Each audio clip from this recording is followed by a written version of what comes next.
All right, this is a brand new one for us. We've never seen this one before. Darken Asylum. It's essentially a yard display with a little walkthrough as well. What'd you think, Mike? I thought that was incredibly impressive. There's a separate clown room with frighteningly realistic figures, and that leads into another creepy room.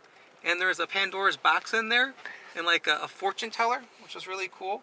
And there's an insane asylum scene in there, and that might be one of the greatest things I've ever seen in a home display, because they got like two kids, and then they've got like a detailed syringe and like medical supplies, which was really cool.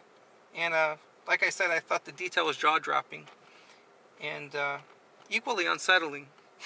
And then the front yard also had some memorable things to see, including a Samara figure, you know, from The Ring, and that's in the Hall of Fame. All easily. right. Brand new one in Joliet for this year, Darken Asylum. It's a yard display. What'd you think, Laura? Oh, I loved it.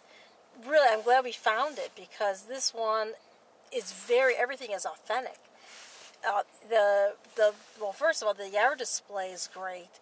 They've got a real coffin that was actually a used coffin, literally, that's there. And then they've got the front door. This is the first time I've seen this in a home haunt or a yard display.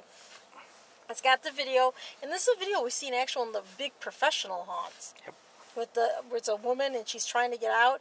This one, which I haven't even seen in the professional haunts, they actually have the door, and there's the door handle, and it's in sync and it coordinates with the actual movie, what's going on in the window and the screen, and she's trying to open the door, and the actual outside door handle is moving, and it's coordinated great. So that's the first time I've seen anything like that in a yard display. Not to mention, there's an asylum scene. All the stuff is authentic from the time period, like from a real asylum. There's a table, and then there's other things that are there that are actually legitimate, real, that are real props. That were really used in these times. So, and then there's a clown room. It's called Carnival. And then you go in, and it's a creepy clown room. And you just walk in, and then there's another with a fortune teller. It's all very, very creepy and very good, but it's still family friendly at the same time. So it's you could take your kids, but it is creepy. I mean, it's great. Yep. This, to me, it's a Hall of Fame. I mean, first year going to it. Yep. I'm glad we found it, and I look forward to what they do in the future. But it's definitely a Hall of Fame yard display. Check it out. Okay, this Darken Asylum really surprised me, I have to say. Saw a couple photos of it online before we went to see it, and they don't do it justice at all. This garage scene with the asylum part, the walls are so well sculpted, and they have all sorts of writings and sayings on them. These look like real walls, and it has a floor. This is something that I've never seen. You rarely see this, even in the bigger haunts. This scene had an actual tiled floor in the garage.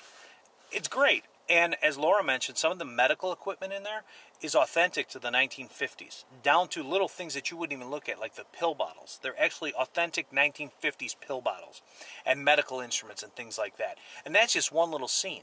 There's a whole cemetery scene in the front with a large gate, tombstones, real coffins, rusty old real coffins that were in the ground. This is the story that we were told. We believe it.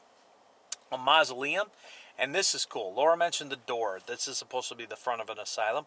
There's a figure of a cross. It's actually a cross in the cemetery, a tombstone marker. There's a green light that shines a silhouette of this cross on the front door of the asylum. Very nicely done.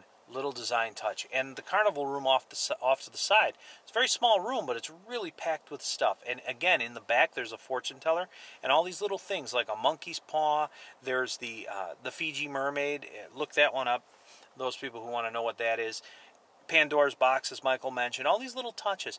Creepy clowns with some effective lighting in there. Some creepy music, carnival music.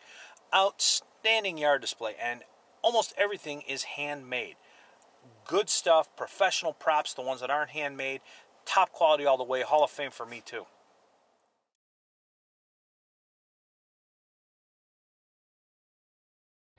I'm going to spoil this one. I have to because there are too many cool things. But I'll pause it. They don't want you to give away all their secrets, though. That's why you put a spoiler alert. Okay.